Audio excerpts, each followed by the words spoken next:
I had another video in mind that was going to come before this one, but unfortunately looks like this one has to come first just due to circumstantial reasons, so hopefully you don't mind the talking head video today. So let's get into it.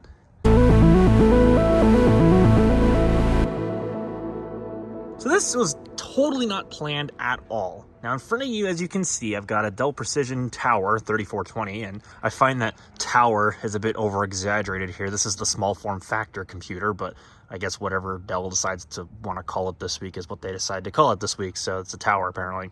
I digress. Anyway, so this machine is another one of those Dell refurbished pickups that I happened to spot one random evening about a week and a half ago, give or take. And this machine was just almost too good to pass up, at least for a certain use case I had in mind for it, which was a small form factor, sort of maybe an emulation box or perhaps an entry-level gamer sort of thing once properly upgraded, which may or may not happen in the future. We'll just see what graphics card market pricing looks like, but that'll be in the future. So I got this machine on order, had a pretty decent spec list for the price anyway, compared to other sites like eBay, for example. And so I was kind of stoked for it. So the machine, when it was originally spec'd from Dell, had this list of specs on the right-hand side of your screen. Now, most of that is obviously still correct. And I was really excited to see the machine. It's a grade A refurbished machine, so of course I was having high hopes for it. And then it arrived, and I've got the unboxing footage here to show you, and this is unfortunately where things just go wrong.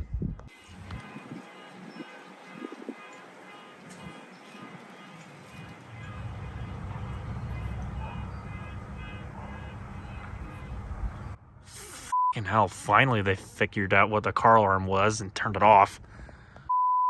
I expect that this machine probably arrived okay.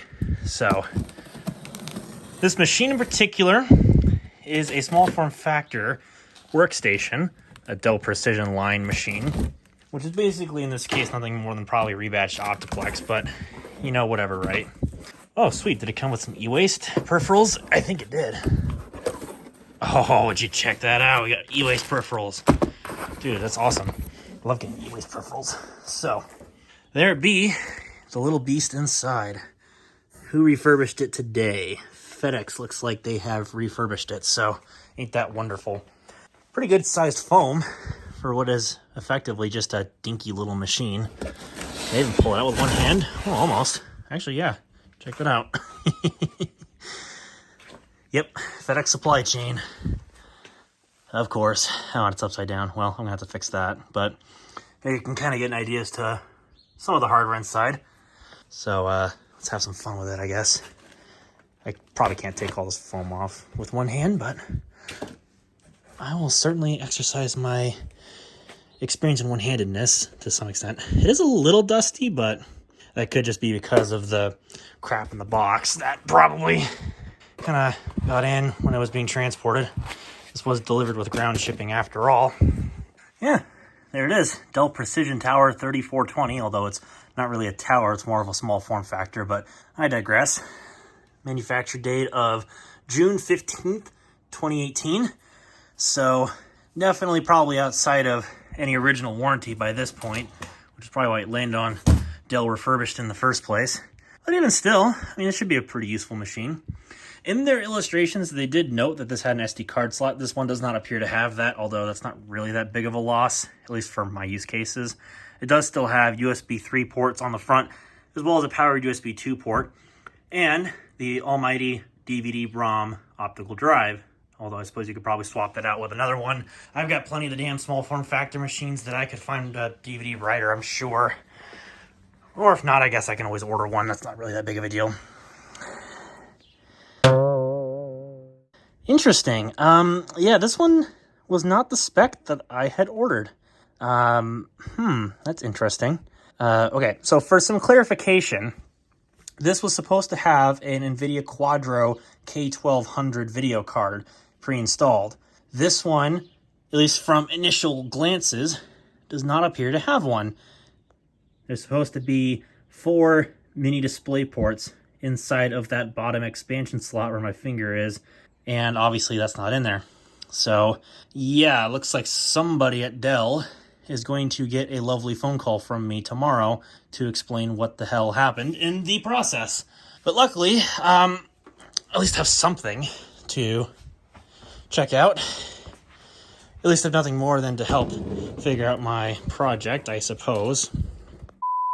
So, right out of the get-go, we have a problem. The graphics card is missing, and I was kind of peeved. Normally, Dell doesn't screw things like that up. Normally, they do things on the back end, like warranties or something. They like screw that part of the order up, which usually, you know, whatever, that's corrected with customer service. But no, this one, they just straight up did not include the graphics card.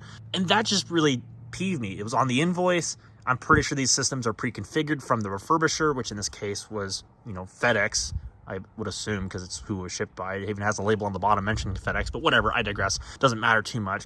But it just didn't have the graphics card as stated on the invoice. That just drove me crazy. So the next day, I got on the phone with Dell, and actually before I did that, I had a bit of a venting post on social media, and I basically was like, this is ridiculous. Why is this happening? I don't know. I'm over-exaggerating it. It wasn't that bad. So the next morning, I actually had the day off from work because I had to go take my grandmother to an appointment. So I actually had time to do the phone calls and such to Dell. So before I even made a phone call, one of the Dell accounts on Twitter, Dell Cares, I believe it is, reached out to me on direct message, and they were like, you know, hey, we're sorry about this. You know, let's collect your information. Let's see if we can help you out.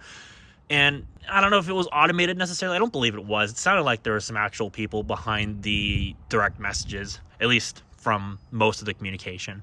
So at least that was something. And I know that they were trying to be helpful and everything, so no disrespect to them, but honestly, I don't think they were very helpful in the grand scheme of things. They gave me a phone number to one of the Dell sales teams. I think it was like a direct line to the normal Dell sales thing, which in this case, it wasn't the right department because I bought from Dell Refurbished. So that ended up being a whole thing. Anyway, I'm going to go ahead and just like put it this way. They were not very helpful. So I had to call back on a different number. Now, when I unboxed the machine, I don't know if you guys noticed, but they had a special phone number in the little list of papers that you get, with a phone number that went probably straight to the Dell Refurbished team for support reasons.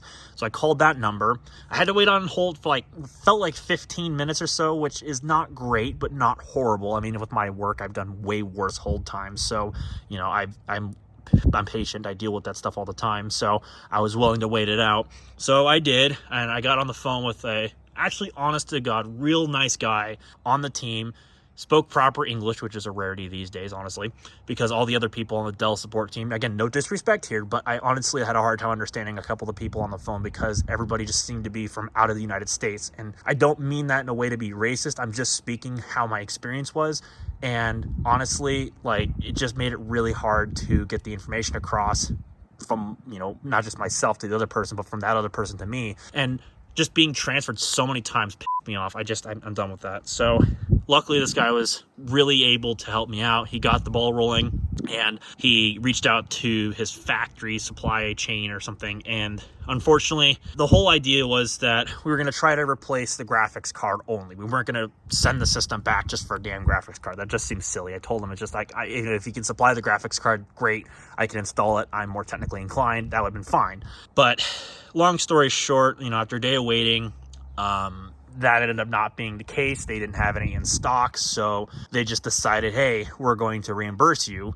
And yesterday I'd made a clip, but I decided not to include it, so I could just condense all the information down to get this video rolling here. So my thought was, you know, hey, if they supply the graphics card, that's awesome. If not, well, maybe they could supply me with a different one, or perhaps maybe they just reimburse me, which I think would be incredibly rare. But it ended up happening that they just decided to reimburse me because they had no inventory. So I just decided, you know what, hey, I'm gonna take the money and run, because they were gonna throw back $120, which is what they estimated the value of the graphics card that was originally supposed to be as part of the system. So that would take my purchase price from about $400 down to just under $280. And to be honest with you, I honestly rather have that than a graphics card in the system, because I already had plans to put in a better GPU anyway. So, you know, the fact that I can save that much money on an old graphics card that I could probably pick up for less money on eBay anyway if I well and truly cared to buy one, which, I mean, I don't know, maybe in the future if I feel compelled enough to, but for right now, no. So, you know, honestly, that's a better deal than what I was originally purchasing anyway. So it actually ended up working out a lot better in my opinion. And I actually have a processor upgrade that is here. It's not installed in the system yet, so I at least have that to look forward to. So the series that I had in mind is not going to be directly the same, but hopefully it should still be interesting nonetheless. It's going to be, at this point, just really a CPU comparison between the CPU that's in here and the one that I'm going to be putting in. The graphics card is probably going to be the same. And eventually I plan to upgrade that in the future if there is ever a faster solution for single slot low profile, which is, other than the one that I have in here now, the NVIDIA T1000 with 8 gigs of GDDR6 VRAM. So I don't know, maybe that'll be something for a future comparison. But as for this video anyway, it's got a somewhat happy ending. I'm getting money back and I get to keep the system, obviously. So that's awesome news. And in return, I got what is actually quite a sick workstation for being from its time period. And it's actually still under warranty, which is a big bonus. I think it's still got warranty until September 2023. So I'll take that. That's actually really awesome. I get more than a year of warranty out of this machine. So whoever bought this thing, like, damn, that's a good warranty. So I'm gonna definitely leverage that if I absolutely need to. So in conclusion, this is an upcoming project from Dell Refurbished that honestly had a rough start, but things worked out in the end, and we can honestly still continue with the project, just in a slightly different method than originally anticipated. So with that having been said, there'll be a video coming up eventually on the graphics card by itself as a standalone review. So look forward to that. It's kind of like a mishmash, kind of a quick review. I didn't really do too much in the way of benchmarking just because it's not exactly what the card that's inside the system is designed to do, but it should make for an interesting comparison, I guess.